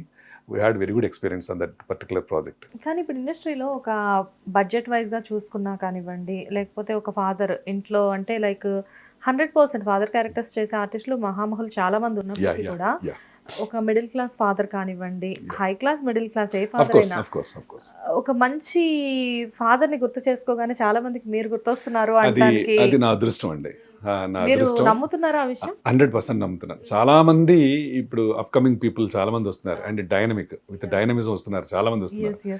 సార్ మీరు ఇలా మీ ప్రాజెక్ట్ చేస్తున్నాం, అది లో బడ్జెట్ ఉంది. జనరల్గా ఏంటంటే ఆర్టిస్ట్ ని పెట్టుకునేప్పుడు budget is the matter. So అది అడగగానే మీరు చెప్పండి అంటాను నేను. అంటే మాది ఏదో సమ్ ఎక్స్ ఉంది సార్ ఫిగర్, ఓకే కొంచెం అన్న వై వరకు వెళ్ళగలరా అంటే లేదు సార్ మాది ఇలా, ఓకే నో ఇష్యూ, క్యారెక్టర్ ఏంటి చెప్పండి. సో అది చిన్నదా పెద్దదా, ఎన్ని సీన్స్ ఉంటాయి, ఎంత, ఇవన్నీ ఏం అడగనండి నేను. అంటే నేను విన్నదాన్ని బట్టి రెమ్యూనరేషన్ కోసం వర్క్ చేసే ఆర్టిస్టులు కొంతమంది అయితే ఒక ఆర్టిస్ట్ గా గుర్తింపు కోసం వర్క్ చేసే ఆర్టిస్ట్ కేవలం వాట్ యూ సెడ్ 100% రైట్. నాకు ఐ వాంట్ రికగ్నిషన్. అన్ని క్యారెక్టర్స్ అన్ని రకాలు చేయాలి. సో నాకంటూ ఒక శ్రీనివాస్ భోగిరెడ్డి అంటే ఒక ఇమేజ్ ఉండాలి. అలా చేయడం కోసం ఎలాంటి ప్రాజెక్టులు ఏవైనా సరే, వాళ్ళు ఏమైనా ఇవ్వనివ్వండి, ఎంతైనా ఇవ్వనివ్వండి, ఎలాంటి ప్రాబ్లమ్స్ అయినా సెట్స్లో టైమింగ్స్ ప్రాబ్లమ్స్ అంటే ఏముంది, మనకు నచ్చిన క్యారేజ్ రాకపోవచ్చు, ఒకసారి మనకు నచ్చిన చెట్టు లేకపోవచ్చు కూర్చోవడానికి, మనకు నచ్చిన కూల్ డ్రింక్స్ ఏమైనా లేకపోవచ్చు, అదే కొబ్బరి నీళ్ళు జ్యూసెస్ అవి ఇస్తుంటారు కదండి. అవన్నీ అసలు నథింగ్ మ్యాటర్ అనమాట అండి, డజంట్ మ్యాటర్. సో నేను ఫీల్ అయ్యేది ఏంటంటే క్యారెక్టర్ ఎలా చేసాం, ఎంత బాగా చేయగలిగాం, దాని మీదే పాయింట్ ఆఫ్ వ్యూ ఫోకస్ అంతా తప్ప ఈ ఫుడ్ బెడ్ అకామిడేషన్స్ ఇవన్నీ చూడండి నేను. అలాగే క్యారెక్టర్ చేస్తున్నాడు, మీ పక్కన ఎవరు చేస్తున్నారండి, ఇప్పుడు ఎవరు మీ పేరు ఎవరు, సో మీరు శ్రీనివాస్ గారు మీరు హీరోయిన్ ఫాదర్ అండి అనగానే మిగతా ఏం మాట్లాడేవాడిని కాదు, మీరు హీరో ఫాదర్ అని ఇంకేం మాట్లాడేవాడిని కాదు. సో ఆ రెండు చాలా మందికి వీక్నెస్గా వీళ్ళు చెప్తారు అనమాట, అక్కలేదు మీరు హీరోయిన్ ఫాదర్ కదా శ్రీనివాస్ గారు వచ్చేస్తారు, మీరు చెప్పండి ఏం పర్లేదు, హీరో ఫాదర్ కదా అని చెప్పండి వచ్చేస్తారని. అంటే హీరో ఫాదర్ అని చెప్పినంత మాత్రాన ఏదో అబద్ధం చెప్పి పిలవడం కాదు కదండి. సో నేను ఇంట్రెస్టెడ్, శ్రీనివాస్ గారు వస్తారు, డెఫినెట్గా చేస్తారు, ఆయన ఏమాత్రం అవకాశం ఉన్నా చేస్తారని. అలా ఇవాళ ఈ ఏజ్లో ఆఫ్టర్ రిటైర్మెంట్, ఇప్పుడు పెన్షన్ అన్నాను నేను Ambedkar university, so monthly 15 to 20 days busy ఉంటానండి. సో ఎవరికి ఉంటుందమ్మా అదృష్టం చెప్పండి. అంటే నేను సెలెక్టివ్గా వెళ్ళాలి అంటే వెళ్ళొచ్చు నేను సెలెక్టివ్గా, బట్ నాకు అంత ఇబ్బంది పెట్టే క్యారెక్టర్స్ అయితే ఈ రోజు దాకా నాకేం రాలేదు. సెలెక్టివ్ అది ఎందుకు చేశారు మీరు, అలాంటిది ఎందుకు చేశారని ఎవరన్నా అడిగే క్యారెక్టర్ అయితే ఇంతవరకు నాకు రాలేదు. బట్ ఆర్టిస్ట్ షేడ్లోనే చూడాలి. ఈవెన్ వ్యూవర్స్ కూడా ఏంటంటే ఇప్పుడు విలన్ చేశారంటే బై నేచర్ అతను విలనే అనుకుంటాం మనం. చాలామంది ఇప్పటికీ మా ఊళ్ళల్లో అప్పట్లో మహానుభావులు కైకాల సత్యనారాయణ గారు, రాజనాల్ గారు, ప్రభాకర్ రెడ్డి గారు, వీళ్ళందరినీ చూస్తే కొంచెం కన్నింగ్ క్యారెక్టర్ ఎవరైనా చేశారనుకోండి, ఇంకా దొంగ సచ్చినోడు ఈడు అనే నీట్గా వచ్చేస్తారు. నిజంగా ఏదన్నా పెళ్లికి మన ఇంటికి ఆయన వచ్చారనుకోండి, దొంగ సచ్చినోడు ఈడు వచ్చాడు మళ్ళీ అనేవారు పాపం, అంత దారుణంగా ఉండేది అప్పట్లో. ఎస్ ఇప్పుడు అలాగే Mounaragam was my last serial. ఆ. ప్రాజెక్టులు చేస్తూ వచ్చాను. మౌనరాగంలో చాలా జోసెఫ్ క్యారెక్టర్ చేశాను. అందులో ఎవరైతే మోగమ్మ అయిందో ఆ అమ్మాయికి తన కష్టాల్లో ఉన్న ప్రతిసారి నేను ఒక ఓన్ మావయ్యలాగా తనకుండా అన్ని హెల్ప్ చేస్తూ ఉండేవాడిని. ఈ అమ్మాయికి హెల్ప్ చేయడంలో నేను ఏదైతే ఉన్నానో ఈ ప్రతి ఇంట్లోనూ నేను ఒక మంచి మావయ్యని. సో నేను వెళితే చాలండి, ఇప్పుడు మూవీ షూటింగ్కి వెళ్తాను కదా, పక్కన సెలబ్రిటీ క్యారెక్టర్ ఆర్టిస్ట్ ఉన్నారు సార్, నాతో ఫోటోలు 100 కొద్దీ దిగేస్తుంటారు. అప్పుడు ఓ పెద్ద ఆయన అన్నారనమాట, ఇంతకుముందు ఏమేం చేశారు శ్రీనివాస్ గారు, ఏం సినిమాలు చేశారు ఈయన? లేదు సార్, ఇంతకుముందు మౌనరాగం అనే ప్రాజెక్ట్ చేశారు. ఓ సీరియల్ దా, ఈ జనం అంతా ప్రతి ఊళ్ళోనూ తండోపతండాలుగా వచ్చేవారండి, నంబర్ ఆఫ్ ఫొటోస్. సీరియల్స్ అనేసరికి ఇప్పుడు మూవీ ఆర్టిస్టులు, ఇప్పుడు మీరు ఆల్రెడీ ఇప్పుడు మూవీస్లో బాగా బిజీగా ఉన్నారు కదా, జనరల్గా ఏంటంటే సీరియల్స్ అనేసరికి మూవీ ఆర్టిస్టులకు ఒక చిన్న సీరియల్ కాదు ఈదితే మహాసముద్రంలోనే ఈదాలి అంటారు చాలా మంది. కానీ ఈ సీరియల్స్ లో కూడా ఇప్పుడు చాలా పెద్ద రికగ్నైజేషన్స్ వస్తున్నాయి కదా సార్. ఏదైనా చేయాల్సిందే క్యారెక్టర్ తాలూకు ఎక్స్ప్రెషన్స్ కావాలి, పెర్ఫార్మెన్స్ కావాలి. సో అదే పెర్ఫార్మెన్స్ సీరియల్కి సినిమాకి డిఫరెన్స్ అని చెప్పను కానండి. రికగ్నేషన్ సూపర్ స్టార్ సినిమాల్లో చేస్తే వచ్చే రికగ్నేషన్ సీరియల్స్ 100 చేసినా రాదన్నమాట. That is the only thing. Character ఆర్టిస్ట్గా మీకు ఉండే ఇంపాక్ట్ ఎలాగో కంటిన్యూ అవుతుంది, బట్ సినిమాల్లో కష్టం తక్కువ ఉంటుంది, at the same time recognition ఎక్కువ ఉంటుంది, అలాగే ఫలితం కూడా ఎక్కువ ఉంటుంది. This the only thing. తప్ప సీరియల్ అన్ని చిన్న చూపులు, సినిమా అని పెద్ద చూపులు ఏమీ ఉండవండి. చేసేవాడికి ఏదైనా ఒకటి. ఇప్పుడు ఇంత బిజీగా ఉన్నారు, మీకు ఒక సీరియల్ ఆఫర్ వచ్చింది అనుకోండి, వెళ్తారా? 100% ఇప్పటికీ చెప్తున్నా. చాలా మంది managers still they are calling, they are contacting me. So అయితే తమ్ముడు షెడ్యూల్స్ ఉన్నాయి, డేట్స్. అవును, ఇన్ బిట్వీన్ సడన్ గా నాకు ఇప్పుడు నీకు ఓకే అంటాను నేను, రేపు నువ్వు సరిగ్గా అదే time sir all artist combination sir, marriage scene sir, heroine ఫాదర్గా మీరు ఉండాలి అన్నారు అనుకోండి, నా ఒక్కడి కోసం మీరు ఆపుకోలేరు. అదొక్కటే లేదు, నేను ఒకటే అంటాను అనమాట. టీవీ ఛానల్, టీవీ అంటే నాకు చాలా ఇష్టం, ప్రాణం నాకు అది. సో ఒకరోజు వచ్చే క్యారెక్టర్ అమెరికా నుంచి మావయ్య వస్తున్నారు, లేకపోతే అమెరికా నుంచి మావయ్య వాళ్ళ నుంచి వెళ్తున్నారు పెళ్లి చేసి, అలాంటి క్యారెక్టర్ ఉంటే చెప్పండి వస్తానని. అలాగే 2-3 ప్రాజెక్టులు కూడా చేశాను. జస్ట్ వన్ డే చొప్పున కూడా చేశాను. అది దూరం చేసుకున్నామ్మా నేను, నాకు ఇంట్రెస్ట్ అంతే. సో బట్ బడ్జెట్ మ్యాటర్లో మాత్రం ఆయన సీరియల్ ఆర్టిస్ట్ అండి, సీరియల్ చేస్తుంటారు, పర్లేదు మనం ఆ మ్యాటర్కి మనం ఓకే చేసేయచ్చు అనుకుంటూ మాట్లాడుతుంటారు. సో అదొక్కటే కొంచెం ఇబ్బంది పెట్టే సందర్భం తప్ప. అలా ఎలా అనుకుంటారు సార్, ఇప్పుడు మూవీస్ లో ఇంత బిజీగా ఉన్నప్పుడు సీరియల్ ఆర్టిస్ట్ అని చెప్పేసి వాళ్ళు అలా అనుకోలేరు కదా. ఇప్పుడు అయినా కూడా ఇప్పుడు కూడా అడుగుతారు కదండి, మీది చెప్పండి బడ్జెట్ అంతే. పెద్ద సినిమాలు అదే మాట్లాడతారు, చిన్న సినిమాలు వాళ్ళు కొత్త లో బడ్జెట్లు అంటారు. సో రవితేజ గారి సినిమా, అలాగే ప్రభాస్ గారి సినిమా, అలాగే మహేష్ బాబు గారి సినిమా, మనం డెఫినెట్గా లో బడ్జెట్లు అనలేము. వాళ్ళు mega pan India super stars అండి, వాళ్ళ సినిమా బడ్జెట్లే ఎలా ఉంటాయి. కానీ అలా ఉన్నప్పుడేమో ఉండే బడ్జెట్లు చిన్న సినిమా వాళ్ళ దగ్గర మనం ఎక్స్పెక్ట్ చేయలేం. బట్ ఏదైనా కానివ్వండి, వాళ్ళు అడుగుతారు. మా దగ్గరికి వచ్చేప్పటికే, క్యారెక్టర్ ఆర్టిస్ట్ దగ్గరికి వచ్చేప్పటికే బడ్జెట్ మ్యాటర్ అవుతుందన్నమాట. సార్ మనకి బడ్జెట్ చాలా తక్కువ ఉంది క్యారెక్టర్కి, అది ఇది అని. సరే ఓకే, డేస్ ఖాళీ ఉన్నాయా, ఆ డేట్ చెప్పిన డేట్స్ ఓకే, ఇంట్లో కూర్చునే బదులు వెళదాం పోనీ, అది కొంచెం అడ్వాంటేజ్ వాళ్ళు తీసుకుంటారు. బట్ నాకు నా డైరీలో ఇంకొక సినిమా ఎంటర్ అవుతుంది అనేది నేను గర్వంగా దాన్ని వర్క్ చేస్తుంటాను. అది మెయిన్ అండి. ఓకే. అండ్ సార్ ఇప్పుడు ప్రజెంట్ మీకు అంటే పెద్ద పెద్ద ప్రాజెక్ట్స్ చాలా చేస్తున్నారు. అండ్ రీసెంట్గా థియేటర్స్లో కానీ ఓటీటీస్లో కానీ ఏ మూవీ చూసినా కానీ కంపల్సరీ మీరు కనపడుతున్నారు. అది క్యారెక్టర్ చిన్నదో పెద్దదో అవని. రీసెంట్గా గీతాంజలి మళ్ళీ వచ్చింది మూవీ ఒకటి, అలాగే కృష్ణమ్మ ఒకటి, అలాగే ఇప్పుడు అల్లరి నరేష్ గారిది ఇప్పుడు ఇంకో ప్రాజెక్ట్ చేస్తున్నాను, మన బచ్చలు మల్లి అని, సుబ్బు గారు డైరెక్టర్. దానికి అది మొన్న బార్ లో ఒక ప్రోమో రిలీజ్ చేశారు.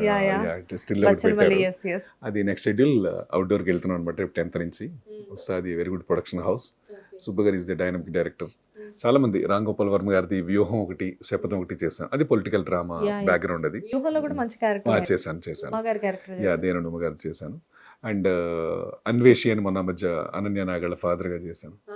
తర్వాత వెబ్ సిరీస్లో అయితే ఒక 10-15 పైనే చేశానండి. ఇప్పుడు అబౌట్ రీసెంట్లీ చూసే ఉండాలి మీరు, వధువు అని హాట్‌స్టార్లో, అవికా గౌర్ ఫాదర్గా చేశాను. అండ్ అన్నపూర్ణ స్టూడియోస్ వాళ్ళది వ్యూహం అని ది వెబ్ సిరీస్, అందులో హీరో ఫాదర్గా చేశాను. అది కూడా వెరీ గుడ్, చాలా ట్రెండింగ్లో ఉన్న ప్రాజెక్టులు అయ్యి. ఇప్పుడు అలాగే గోల్డ్ బాక్స్ ఎంటర్టైన్మెంట్, సుష్మిత గారిది, చిరంజీవి గారి డాటర్, వాళ్ళ ప్రొడక్షన్లో పేతురాజు అనుకుంటాను. నివేత థామస్ పేతురాజు. నాకు ప్రతి ఎప్పుడు ఎంట్రీ ఇచ్చినా నేను నివేదిత పేతురాజు ఆ అమ్మాయి ఫాదర్ గా చేశాను. అది ఒకటి ఈగర్లీ వెయిట్ చేస్తాను. అది కొంచెం డిఫరెంట్ క్యారెక్టర్ అండి, ఫాదరే కానీ బట్ డిఫరెంట్ క్యారెక్టర్. అదే నచ్చని పనులు ఏదైనా చేసినప్పుడు ఫాదర్ ఎలా ఫీల్ అవుతుంటారో ఆ సిచ్యుయేషన్ సంబంధించి అదొకటి ఎదురు చూస్తూ ఉన్నాను. వెబ్ సిరీస్లో అయితే ఇంకొక 5-6 ఉన్నాయండి రావాల్సినవి. సో ఇప్పుడు ఇంకా రిలీజ్ అయ్యే సినిమాలు ఏవైతే ఉన్నాయో అందులో ఒక 2 పెద్ద ప్రాజెక్టులు రెడీ చేశాను. గేమ్ చేంజర్ అందులో ఒక క్యారెక్టర్ చేశాను శంకర్ గారి డైరెక్షన్లో. సో అలాంటి ఒక dynamic directors, most popular directors చేతిలో చేయడం కూడా అదృష్టం అండి. అది హీరో రామ్ చరణ్ గారి కాంబినేషన్లోనే చేశాను. అండ్ ప్రభాస్ గారిది మారుతి గారి డైరెక్షన్లో రాజా సాబ్ అనే సినిమా రిలీజ్ అవుతుంది, అందులో చేశాను. వారి ప్రభాస్ గారితో పాటు చేశాను. సో ఈ 2 మర్చిపోలేను అండి. అంటే ఎస్ పెద్ద వచ్చాయి, పెద్ద సినిమాలు అనమాట. అందులో ఎంత ఉంది అనే దానికంటే అందులో నేను కూడా భాగస్థుడయ్యాను, స్క్రీన్ షేర్ చేసుకుంటున్నాను అనే దాని ఫీలింగ్ సో ప్రౌడ్. ఇక్కడ సందర్భం వచ్చింది కాబట్టి అడుగుతున్నాను. శంకర్ గారి గురించి మాట్లాడదాం. శంకర్ గారు చాలా పెద్ద డైరెక్టర్, ఆయన టాలెంట్ గురించి మాట్లాడే పని లేదు. And at the same time Ram Charan గారు మంచి హీరో. అండ్ శంకర్ గారితో వర్క్ చేయడం మీకు ఎలా అనిపించింది? అసలు నాకు అంటే 2 రోజుల ముందే కాల్ వచ్చిందండి. అది నాకు 2 days ముందు ఇలాగా సారథి స్టూడియో అండి, అప్పటికి మా సన్ మ్యారేజ్ ఉంది ఇంకొక 10 daysలో. ఈ లోపల శంకర్ గారి మూవీ అని చెప్పారు. ఏం చేయాలి, శంకర్ గారి మూవీ చేయాలి, శంకర్ గారి మూవీ అంటే అది రామ్ చరణ్ గారి కాంబినేషన్ అన్నారు. My God, I was shocked when I received the call. So ఇప్పుడేంటి షూట్ అంటే పలానా టైం ఉంది, ఒక పక్క పెళ్లి పనులన్నీ ఉన్నాయి, ఇవన్నీ ఏంటి పరిస్థితి ఎలా ఉందని ఇంట్లో డిస్కస్ చేస్తే, బట్ శంకర్ గారు డాడీ మీరు వెళ్ళండి మూవీకి అని మా పిల్లలు అంటుంటే సరే ఓకే అన్నాను. సో ఏమైనా సరే శంకర్ గారిని చూడాలి. శంకర్ గారు ఉండరేమో, లేదు చిన్న యాక్టర్లు కదా, మనకి కో డైరెక్టర్స్ వాళ్ళు మేనేజ్ చేస్తుంటారేమో అని I thought like that. But when I entered in to sets, sorry డైరెక్ట్గా వచ్చి మాట్లాడి, సో సీన్ నా క్యారెక్టర్ ఏంటో చెప్పి ఎక్స్ప్లెయిన్ చేసి ఈచ్ అండ్ ఎవ్రీ అంటే మైన్యూట్ కూడా డిఫరెన్స్ లేకుండా అంతా చెప్పి బాడీ లాంగ్వేజ్తో సహా చెప్పి వెళ్ళారండి. అలా 2 days వర్క్ చేస్తాను. అది కూడా పక్కన రామ్ చరణ్ గారు. ఇలా పెద్ద పెద్ద స్టార్స్ కదండి వీళ్ళంతాను, వాళ్ళందరినీ చూస్తే ఎలా ఉంటుంది మనకి. సో మన పిల్లలే అవడానికి, బట్ ఒక పాన్ ఇండియా లెవెల్ వెళ్ళిపోయారు వీళ్ళందరూ, విశ్వవిఖ్యాతలు అయిపోయారు వీళ్ళంతా చాలా చిన్న ఏజ్లో. రియల్లీ బ్లెస్డ్ పీపుల్ అండి వాళ్ళందరూ. సో ఆయన పక్కన అలాగే సునీల్ గారు ఉన్నారు, తర్వాత ఇంకొక అతను కో ఆర్టిస్ట్ ఉన్నారు దీపక్ గారని. సో మా నలుగురిది కాంబినేషన్ 2 days అండి, ఎలక్షన్ ఆఫీస్ అనమాట అది.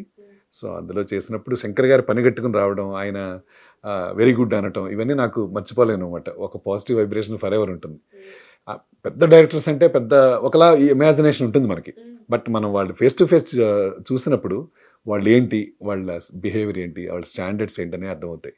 చాలా గౌరవంగా చిన్న ఆర్టిస్ట్ కానివ్వండి, పెద్ద ఆర్టిస్ట్ కానివ్వండి, ఆయనకి ఏదైతే కావాలో అది క్లియర్గా రావడం, దగ్గరికి వచ్చి చెప్పడం, మైక్లో అరవటాలు, ఇవన్నీ అంటే కొంతమందికి అలా ఇష్టం. కొంతమంది డైరెక్టర్స్ అయితే చాలా సాఫ్ట్గా అవసరమైతే దగ్గరికి వచ్చి నాకు వరకే వినపడేలా మాట్లాడి వెళ్ళి కూర్చోవడం. అంత పెద్ద పెద్ద వాళ్ళు అలా చేయడం అంటే ఎంత గ్రేట్ అండి. అంతేనే వాళ్ళు ఐ మీన్ ఎస్ కారణ జన్మలో అండి వాళ్ళందరూ కూడా. ఈనాటికి అదే పేరు మెయింటైన్ అవుతుంది అంటే కొంతమంది డైరెక్టర్స్ ఎంత పెద్దవాళ్ళైనా కానీ ఫేడ్ అవుట్ అయిపోయిన వాళ్ళు ఉన్నారు, ఆయన తర్వాత వచ్చిన వాళ్ళు కూడా. మేబీ బిహేవియర్స్ కూడా రీజన్స్ 100% అండి. Not only I mean particular crew in the media అండి, అందరికీ బిహేవియర్ అనేది plays important role in industry. So మీకు కష్టమైన కాకరకాయ కూర తీయగా ఉందనుకోండి, అబ్బా ఎంత అద్భుతంగా ఉందనే అనాలి. అలాగే మునక్కాయ కూర చేదుగా ఉందనుకోండి, లేదు చాలా బాగుంది అనాలి. ఇవన్నీ కూడా కౌంటేనండి. ఇష్టం లేదా కొంచెం సైలెంట్గా ఉండటం, వినయం విధేయతలు అనేది ఎక్కడైనా ఉండాల్సిందేనండి. ఆ సంస్కారాన్ని బట్టి మనకి ఆపర్చునిటీస్ కూడా ఉంటాయి. సార్ ప్రతి ఆర్టిస్ట్కి అంటే ఇప్పుడు మీరు చాలా క్యారెక్టర్స్ చేస్తున్నారు కదా, ప్రతి ఆర్టిస్ట్కి కొన్ని క్రేవింగ్స్ ఉంటాయి, నేను ఈ క్యారెక్టర్ చేయాలి అని చెప్పేసి. అలాంటి మీ డ్రీమ్ క్యారెక్టర్ ఏంటి? ఛాలెంజింగ్ రోల్స్ చేయాలండి.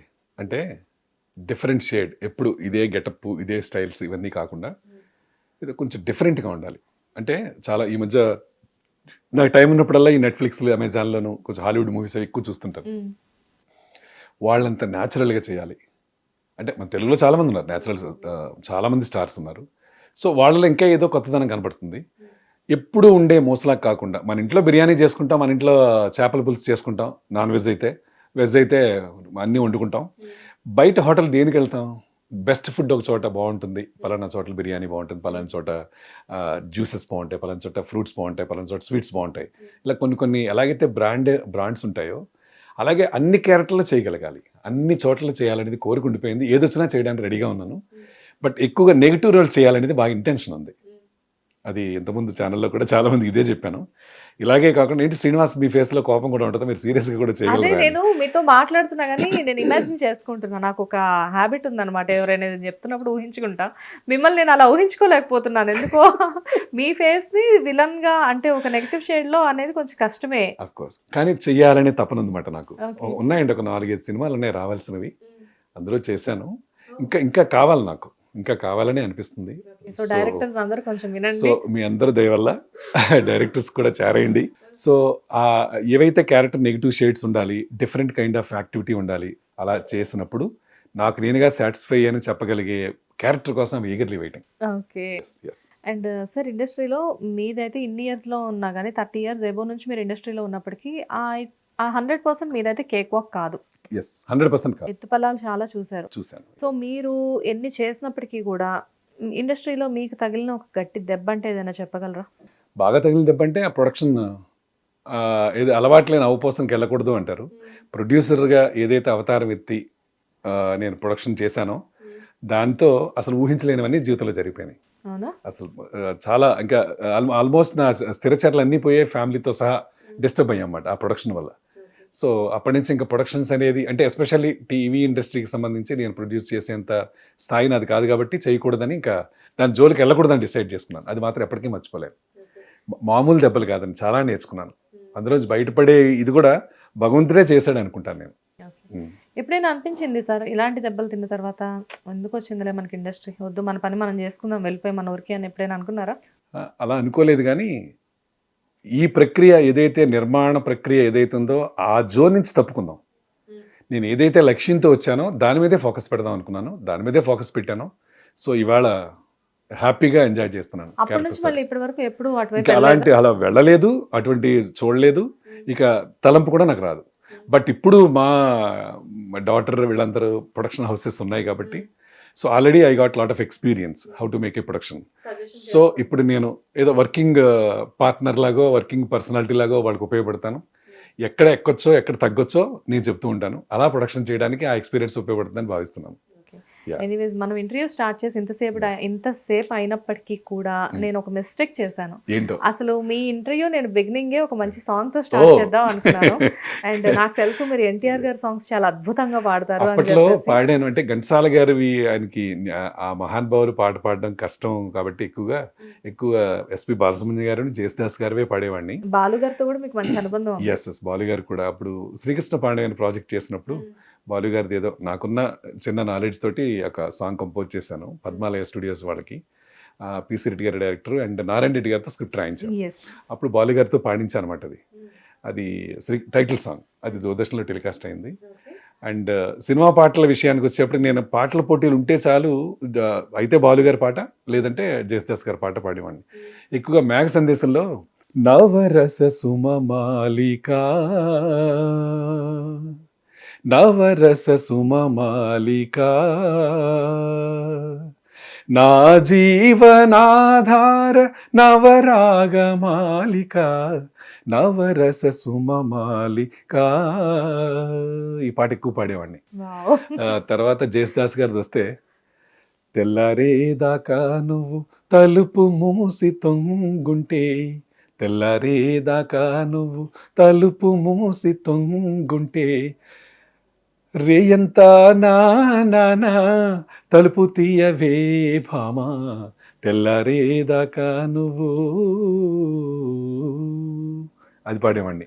బాలు గారిది ఎక్కువ ఇష్టమైన పాట మామ చందమామ వినరావా నా కథ, వింటే మనసు ఉంటే కలిసేవు నా జత, మామ చందమామ. మీకు సాంగ్స్ పాడడంతో పాటు సింగర్స్ తో మిర్రరింగ్ చేయడం కూడా బాగా అలవాటా సార్? బాలు గారి పాట, చేద్దాం. బాలు గారు పాట పాడేటప్పుడేమో వాయిస్ అటు వెళ్ళింది, జేసుదాస్ గారు సాంగ్ పాడేటప్పుడేమో వాయిస్ లో ఆయన వినపడ్డారు. ఆటోమేటిక్ అంటే లైక్ సాంగ్స్ ని కూడా మిమిక్రీ చేసే ఒక ప్రక్రియ ఏదైనా అలవాటు ఉందా మీకు? అలవాటు లేదు కానీ వారు అలా పాడతారు కదా, అలాగే పాడితే బాగుంటుందని అదే ధ్యాస తప్ప ఇంకేం లేదమ్మా. మిమిక్రీ అయితే నాకేం రాదు, ఉన్న వాయిస్ తోటే పాడాను. యాక్చువల్ గా బాలు గారు ఒకటి అంటారు అనమాట, ఇలా పాడినప్పుడు మ్యూజిక్ క్రీ అంటారు దాన్ని. సో ఆ మ్యూజిక్ క్రీ మీకు కూడా ఏమన్నా వచ్చిందేమో అని చెప్పేసి. తర్వాత నాకు ఇష్టమైన పాట ఒకటి పాడతానండి ఎండింగ్ లో. ఇంకా గీతం రసమయ గీతం, అది ఆల్రెడీ చాలా మంది తెలిసిన పాటే. అండ్ ఏ కోనలో విరబూసినావో చెలి అని, అది కూడా చాలా కాంపిటీషన్ లో ఎక్కడో విన్నాను నేను దాన్ని. ఆ పాట ఎక్కడికి వెళ్ళినా ప్రైజ్ లేకుండా వచ్చేవాడు కాదు. ఓకే, అది జస్ట్ ఒక చరణం ఏదన్నా పాడేసి నాకు ఇష్టం అనమాట, మీ ఛానల్లో పంచుకుందామని. We are very happy about that, please. Yeah. Kondapalli బొమ్మకైనా నీకున్న రూపెక్కడిదే, కొండపల్లి బొమ్మకైనా నీకున్న రూపెక్కడిదే, పగడాల జాబిలికైనా నీకున్న సొగసెక్కడిదే, పగడాల జాబిలికైనా నీకున్న సొగసెక్కడిదే, ఏ కోనలో విరబూసినావో కదా ఆనాటి ప్రేమ కదా, నే మరువలేను సదా, నే మరువలేను సదా, ఏ కోనలో. Super sir. నాకు చాలా మీకు బాగా సుపరిచితులైన ఒక పర్సన్ చెప్పారు. Okay. Telugu industry, Telugu film industry ఒక మంచి సింగర్ని సరిగ్గా రికగ్నైజ్ చేయలేదు అని. అయ్యో అయ్యో. సో నేను కూడా రియలైజ్ అవుతున్నాను. Thank you. కానీ చాలా కొన్ని సాంగ్స్ అయితే మీరు పాడారు చాలా అద్భుతంగా. ఆ పాడినవి చాలా మంచి హిట్. లైట్ మ్యూజిక్స్ నాకు చాలా ఇష్టం అండి. చాలా చోట్ల ఈ రేడియోలో ఇప్పుడు అయిన తర్వాత దూరదర్శన్లో కానీ రేడియోలో కానీ చాలా మంది మన ఇప్పుడు so called existing super star singers, super singers ఎవరైతే ఉన్నారో మేమందరం అప్పట్లో బ్యాచ్ల్లో పాడేవాళ్ళం. సునీత్ గారి దగ్గర నుంచి రఘు కుంచే గారు, గంగాధర శాస్త్రి గారు, గద్దర్ శ్రీనివాస్ గారు, మేమందరం బ్యాచ్ కాంటెంపరీ. నిహాల్ గారు కూడా, ఈ చలపతిరాజు గారు అని ఆర్టిస్ట్ కూడా ఉన్నారు. మేమందరం సీరియల్స్ లో బిజీ ఉన్నారు ఆయన. సో మేమందరం కలిసి పాడుతుండేవాడు. మా ఎరా వేరనమాట టోటల్ గా. బట్ అందరూ కూడా they are establishing like anything. Yes, beautiful singer. నేను రీసెంట్ గా ఇంటర్వ్యూ చేశాను, నాకు తెలియదు ఈ విషయం. లేకపోతే ఆ టాలెంట్ ని కూడా వాడేసుకుంటాను. వెరీ గుడ్ సింగర్, అద్భుతమైన పద్యాలు పాడగలరు, అద్భుతమైన పాటలు పాడతారు. వీళ్ళందరూ అలా అందరూ ఒకరికొకరు అలా పెరుగుతూ వచ్చి చూస్తూ నేర్చుకుని వచ్చి వాళ్ళు ఎవరి స్థాయిలో వాళ్ళు అద్భుతమైన స్థానాలకు ఎదిగారండి. అందరూ ఫీలింగ్ సో స్థాయిలో వాళ్ళు అద్భుతమైన స్థానాలకు ఎదిగారు. ఎవరికి వాళ్ళు చాలా బిజీగా ఉన్నారు. ఉన్నప్పటికీ కూడా మీ ఫ్రెండ్షిప్ అంతా కంటిన్యూ అవుతుంది. Yes even though you are very busy with our activities. కలిసినప్పుడు మాట్లాడుకునే తీరులు అవన్నీ ఆ రోజులే అవన్నీ మాట్లాడుకుంటూ ఉంటాం. సో అది ఫైనల్లీ మీ శ్రీనివాస్ గురించి. Nice sir, thank you so much sir. మా స్టూడియోకి వచ్చి నిజంగా చాలా మంచి ఇంటర్వ్యూ ఇది. కొన్ని ఇంటర్వ్యూస్ చేసినప్పుడు ఏంటంటే హ్యాపీగా అనిపిస్తుంది, ఏ ఇంటర్వ్యూ అయినా కానీ. కొన్ని ఏంటంటే హార్ట్ఫుల్గా చాలా థ్యాంక్స్ చెప్పాలి గెస్ట్కి అనిపిస్తుంది. అలానే నేను మీకు థ్యాంక్స్ చెప్తున్నాను. అండ్ యూఆర్ ఆల్రెడీ అంటే మీకు నేను ఆల్ ది బెస్ట్ చెప్పాల్సిన అవసరం కూడా లేదు, ఎందుకంటే మీరు చాలా బిజీగా ఉన్నారు అండ్ మీరేంటి అనేది ప్రపంచానికి తెలుసు. బట్ చెప్పాలి కాబట్టి చెప్తున్నాను. I wish you all the best sir. ముందు ఇంకా ఇదే బిజీ అనేది కంటిన్యూ అవుతూ ఉండాలి. అండ్ ఎప్పుడు కూడా బాగా బిజీ ప్రాజెక్ట్స్ చేస్తూ ఉండాలి. ఆల్రెడీ పెద్ద మూవీస్ చాలా స్టార్ట్ అయ్యి ఉన్నాయి, మేబీ ఇంకా చాలా పెద్ద మూవీస్ చేయాలి అని చెప్పేసి నేను మా హిట్ టీవీ తరఫు నుంచి కోరుకుంటున్నాను. థ్యాంక్ యూ సో మచ్ శ్వేత, నన్ను ఇవాళ మీ హిట్ టీవీ తరఫున ఇలా ఇంటర్వ్యూ చేయడానికి పిలిచినందుకు. అండ్ అలాగే హిట్ టీవీ వీక్షకులందరికీ కూడా నేను విషెస్ చెప్తూ, మా ఛానల్ని అందరూ చూడండి, షేర్ చేయండి, లైక్ చేయండి. సో ఇంతసేపు మా కార్యక్రమం ఏదైతే ఉందో మీరు ఓపికగా భరించినందుకు మీకు అందుకు థ్యాంక్స్. సో మీ యాక్టర్ శ్రీనివాస్ భోగిరెడ్డి ఇంకా మంచి సినిమాలతోటి మంచి ప్రాజెక్టులతో మీ ముందుకు వస్తాను. సో త్వరలోనే నా 100 సినిమాలు అయిన తర్వాత మళ్ళీ ఇంటర్వ్యూ ఇదే హిట్ టీవీ ఛానల్ ద్వారా వస్తాను. Thank you so much. Thank you sir, thank you. ముందే వరమిచ్చారు. Thank you so much for that. Hi అండి, నేను మీ యాక్టర్ శ్రీనివాస్ భోగిరెడ్డిని. మీకు నచ్చేటువంటి, మీరు మెచ్చేటువంటి మంచి కంటెంట్స్ కోసం డౌన్లోడ్ చేసుకోండి hit TV app for free. ఇది ఉచితంగానే మీరు డౌన్లోడ్ చేసుకోండి. Thank you.